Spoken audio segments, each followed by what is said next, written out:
অটোরিকশার বিষয়টি আইনিভাবে সমাধানে সরকার সুপ্রিম কোর্টে আপিল করবে বলে জানিয়েছে প্রধান উপদেষ্টার প্রেস উইং। সন্ধ্যায় ফরেন সার্ভিস একাডেমিতে সংবাদ সম্মেলনে একথা জানানো হয়। এ সময় প্রধান উপদেষ্টার প্রেস সচিব শফিকুল আলম বলেন, বিদেশ ভ্রমণকালে বিমানবন্দরে হয়রানি রোধে সব সংস্থার সাথে সমন্বয় করতে নীতিমালা করবে সরকার।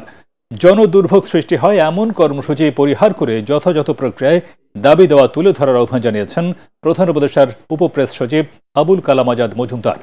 2026 সালের মাঝামাঝি জাতীয় সংসদ নির্বাচন হতে পারে। উপদেষ্টা ডক্টর এম সাখাওয়াত হোসেনের এমন মন্তব্যের বিষয়ে দৃষ্টি আকর্ষণ করা হলে উপপ্রেস সচিব অপূর্ব জাহাঙ্গীর বলেন, প্রধান উপদেষ্টার কার্যালয় এখনও নির্বাচনের তারিখ চূড়ান্ত করেনি। বলেন, নির্বাচনে ব্যাপারে অন্যদের মন্তব্য ব্যক্তিগত। আগামী মাসের মাঝামাঝি গুম কমিশন প্রতিবেদন দেবে বলে জানানো হয় সংবাদ সম্মেলনে।